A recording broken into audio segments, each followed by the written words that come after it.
The sirens were deafening. You have no Doctor, authority here. Amina This is Carter, federal jurisdiction. calm, This is my precinct, poised, and I'll and handle it my placid, way. pulled her sedan to the side of a Federal quiet Bureau of Georgia highway at dusk.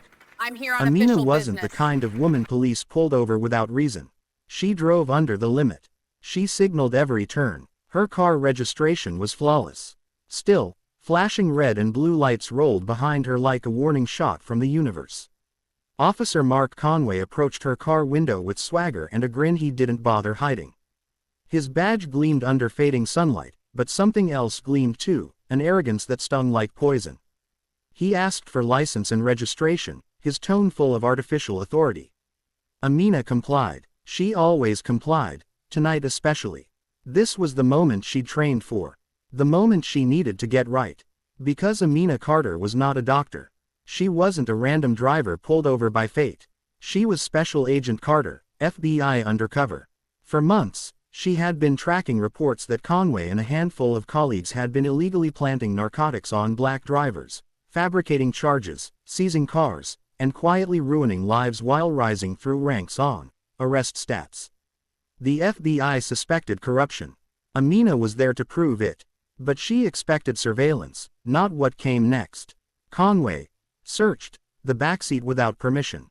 Minutes later, he emerged holding something Amina knew wasn't hers. A clear bag stuffed with white powder. He smirked triumphantly. "You're under arrest." Amina felt her pulse spike. Not from fear, but fury. Conway had played his hand early, and she was recording everything. Handcuffed and loaded into his cruiser, she kept her breathing steady. She wasn't just the hunter anymore. Conway had unknowingly made himself the prey. And by sunrise, the truth would chase him harder than any siren ever could. The ride to the precinct felt like a slow descent into a world Amina already knew too well. She'd studied it, investigated it, interviewed victims. But tonight she was inside the machine. Officer Conway strutted into the booking room, tossing the evidence bag onto a counter like a proud fisherman showing his catch. Two other officers clapped him on the back. One more off the street, one muttered. Amina kept her expression blank. She had to play the part. The shocked, confused arrestee who didn't know what was happening. She needed them to believe they'd caught someone small, not someone watching every move. The booking sergeant didn't even glance at her explanations. "No lawyers tonight," he said. "You can make a call in the morning." Standard rights. Quietly stripped away. Amina allowed the humiliation. Fingerprints, mugshots, personal items bagged. What struck her most wasn't the procedure, but how routine it was for everyone around her. Like fate, not a choice. In the holding area, she met 3 other women. Different faces, same story. One whispered, "Charged with possession, never touched drugs in my life." Another, "Stopped for a busted taillight. Now they say they found meth." Patterns, statistics, human lives dismissed and buried. Amina's anger simmered, but she couldn't let it show. She used the time wisely. Listening, observing, assembling the puzzle Conway didn't know she was solving. Hours later, Conway strutted past the cells again, ready to clock out. But he paused outside hers, leaned in, and whispered, "You're going away for a long time. Should have picked a different county to drive through." His smile was a thin blade. Amina met his eyes, steady, unbroken. Inside her sock, a covert recorder captured every word. He walked away smug, bragging to a colleague, unaware that this case, his masterpiece, was becoming a noose. In the dark cell, Amina finally let her mind shift from survival to strategy. Tomorrow meant arraignment. Tomorrow meant exposure. And tomorrow, the first fracture in Conway's empire might finally appear. Morning sunlight spilled through the barred transport van windows as it rattled toward the courthouse. Amina sat chained at the wrists and ankles, posture straight, eyes forward, breathing slow. To everyone watching, she was a woman defeated.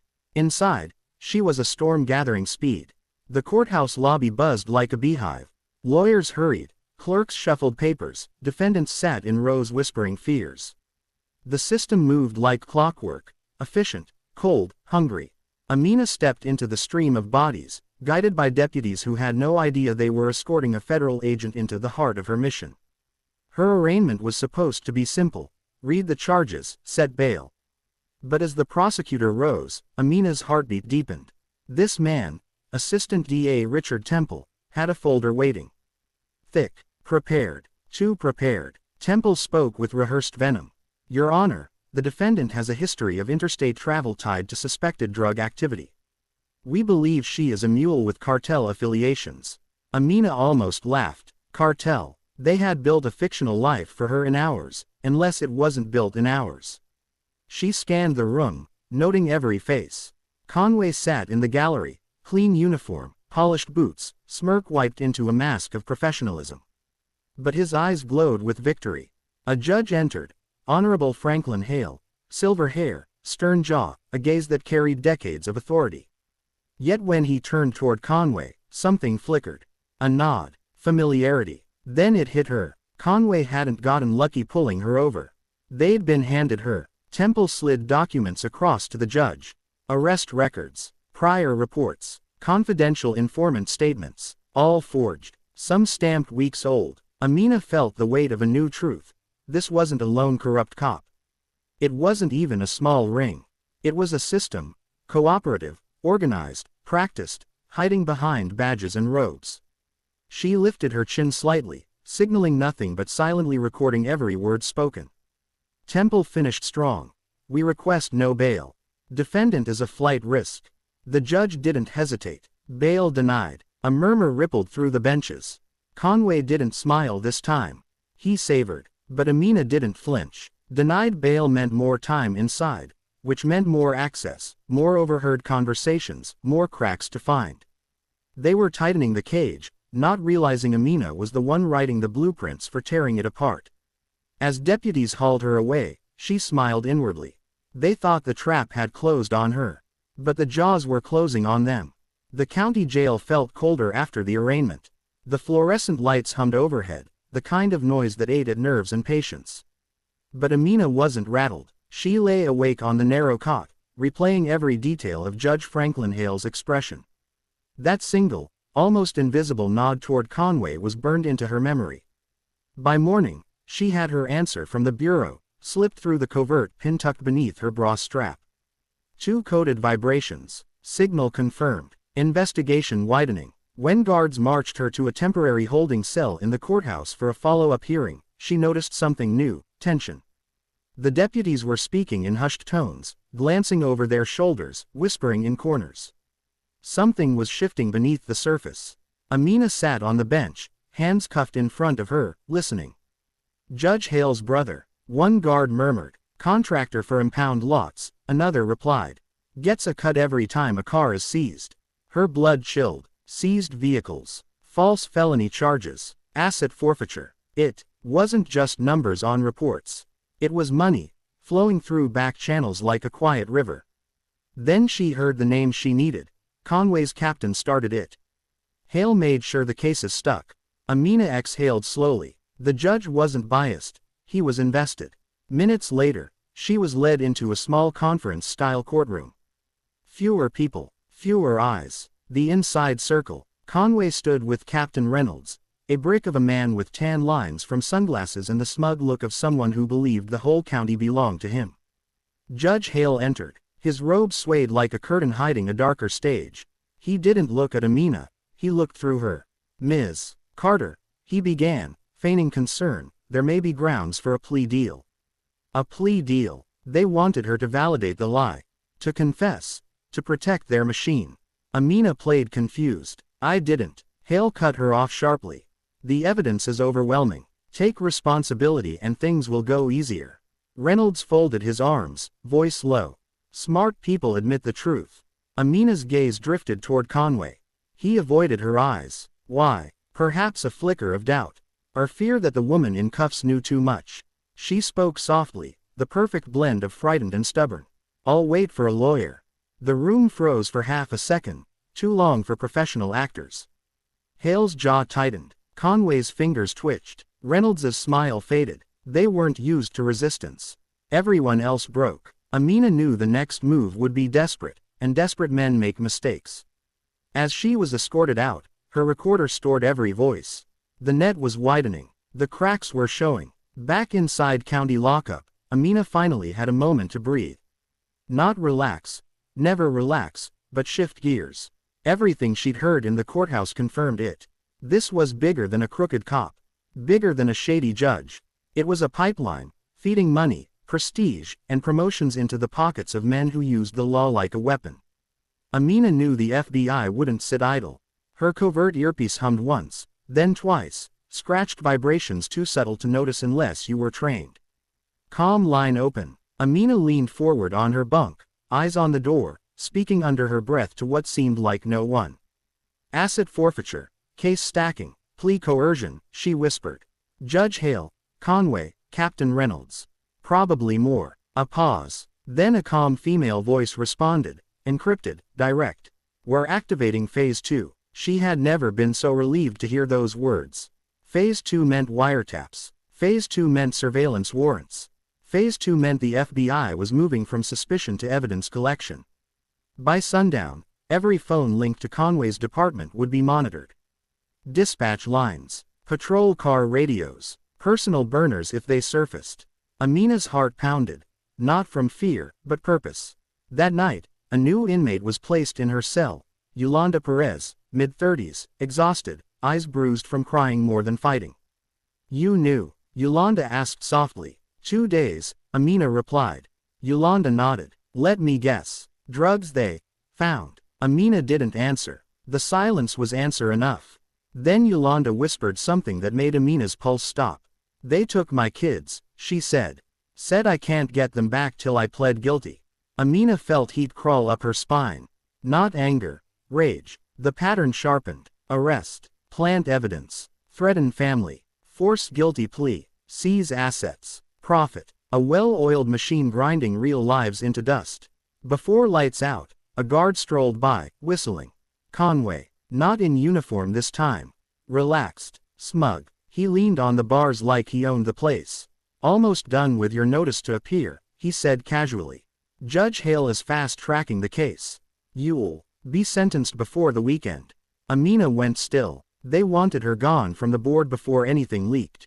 Inside her boot, the recorder buzzed for incoming relay. The FBI was hearing every word. Conway smirked and walked away, leaving a trail of arrogance behind him. Amina exhaled slowly, whispering into the darkness. Clocks ticking, gentlemen, because she knew, as she lay in that cold metal cell, that while they tightened the trap around her, the FBI was tightening one around them. Approximately 460 words narrative. Say polish if you want exact word count. The next morning began with shouting. Not inmates shouting, officer shouting. Amina opened her eyes slowly, letting the chaos wash over her cell, listening without visibly reacting. Footsteps thundered down the hallway. Keys rattled. Radios crackled with clipped, frantic voices.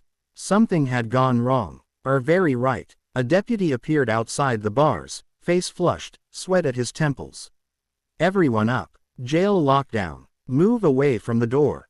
Lockdown meant a breach. A breach meant panic. Panic meant mistakes. Amina shifted toward Yolanda and whispered, "Stay quiet. Listen." Word traveled through steel and concrete faster than guards did. Inmates passed information the way newspapers once delivered headlines, cell to cell, whisper by whisper. Somebody got suspended. No. An arrest. No. A raid, but it stopped.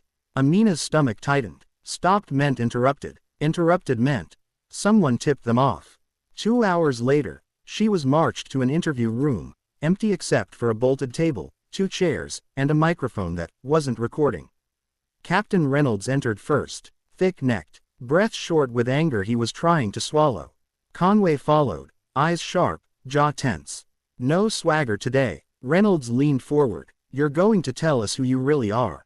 Amina blinked, face blank. A woman on a road trip. Conway slammed a folder onto the metal table. Cut the crap. Somebody is feeding intel to the feds, and it started when you showed up. There it was. The moment she'd been waiting for. She shook her head. You think I know anything? You think anyone cares enough about me to run to the FBI? Reynolds exhaled deeply, frustration turning into calculation. This county has functioned without interference for 20 years. And now suddenly warrants blocked, subpoenas delayed, state investigators sniffing around. Amina allowed a slow, confused blink. Sounds like someone upstairs doesn't like you. Conway's nostrils flared. We're smarter than you think. Amina tilted her head. Clearly not, or you'd know who the leak is already. The silence that followed told her everything. They didn't know, which meant the FBI was deep enough inside the system that Conway couldn't see the traitor. Perfect. Reynolds finally stood, fists clenched. Word of advice. Sometimes guilty people walk free because they know when to shut up. Amina lifted her cuffed hands. I'm not the one talking. Conway lingered behind a moment longer. His voice dropped to a whisper meant only for her. Whatever you think you're doing, you won't win.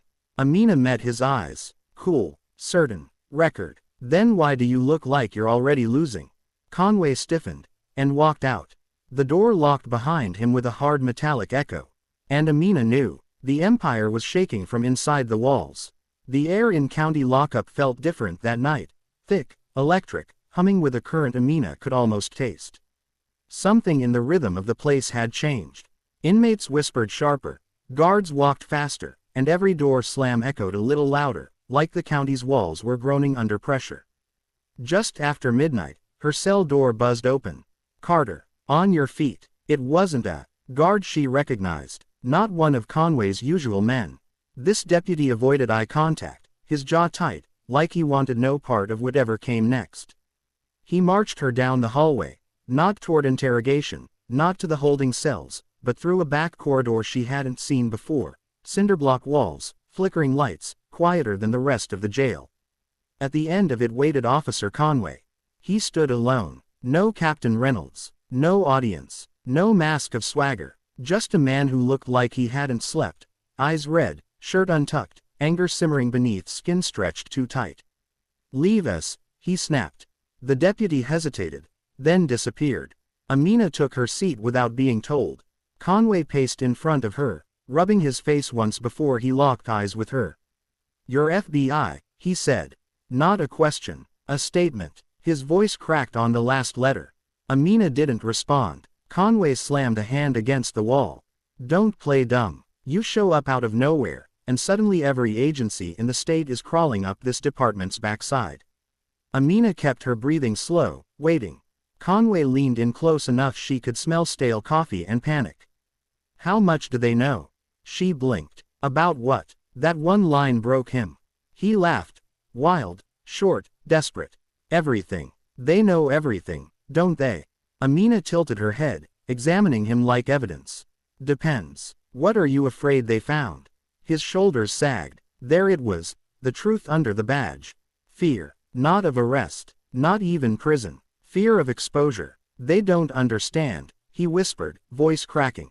It didn't start the way people think.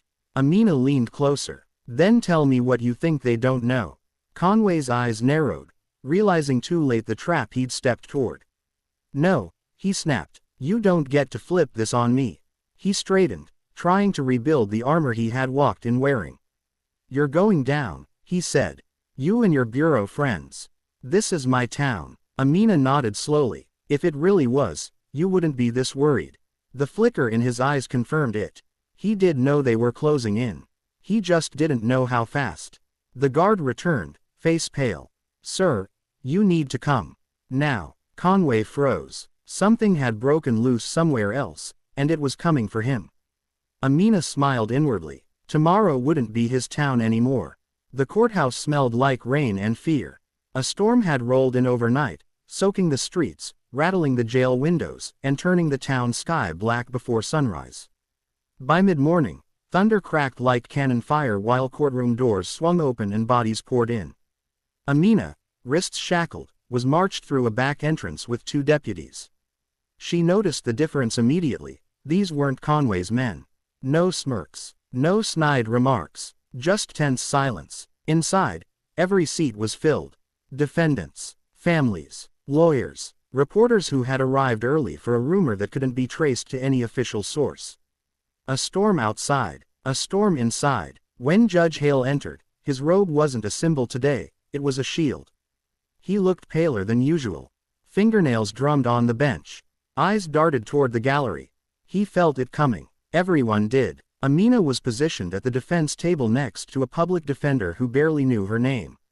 Not that it mattered. Her mission had shifted. She wasn't here to win a hearing. She was here to watch a system implode. The prosecutor began reading her case summary, a monotone recital of fabricated crimes, when the courtroom doors slammed open so hard the hinges groaned.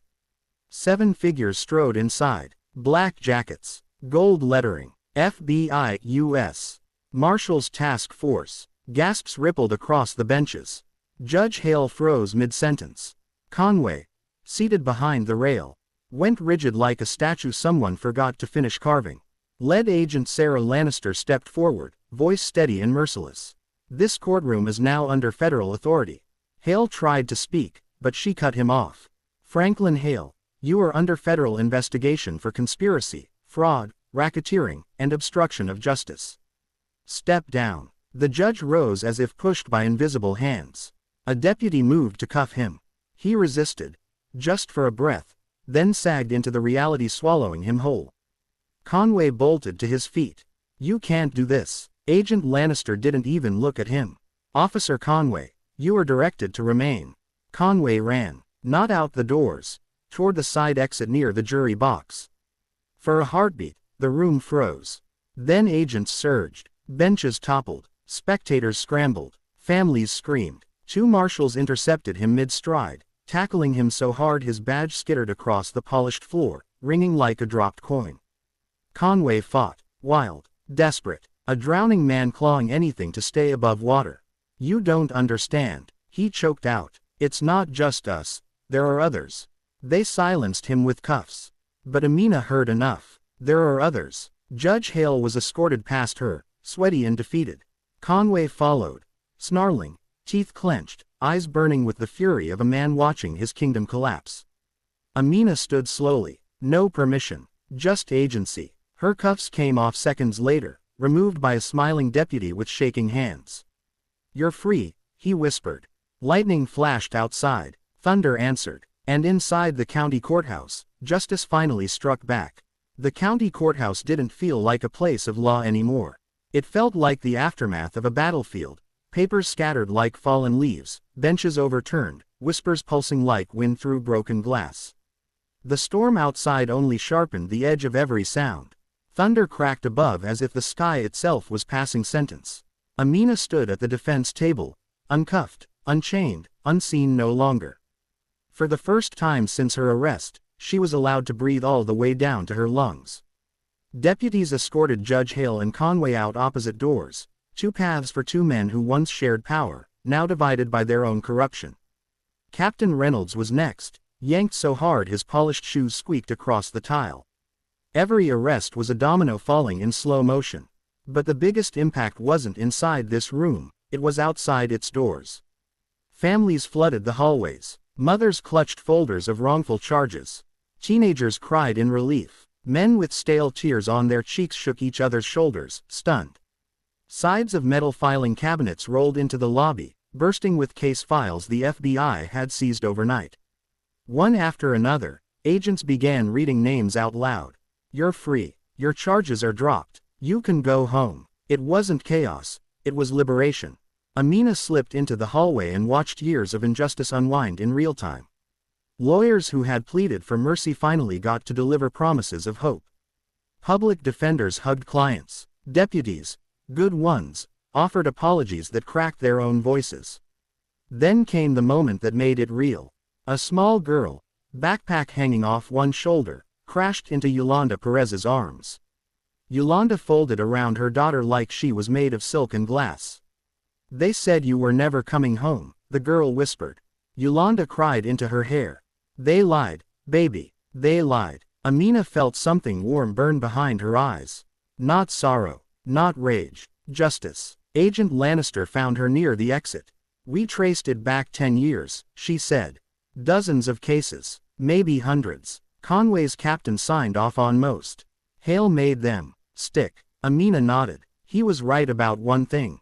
Lannister raised a brow. What's that? Amina looked out through the courthouse doors at the storm clouds finally breaking open. There are others. Lannister exhaled. Then we keep going. Amina stepped into the rain. Drizzle turning into a cleansing downpour, washing mugshot ink, jail dust, and the last remnants of captivity from her skin. Behind her, a broken courthouse rattled with the sound of a community waking up. Ahead of her waited new names, new towns, new shadows to chase. But today, for once, someone walked out of a trap alive. And a county built on injustice finally faced the judgment it deserved.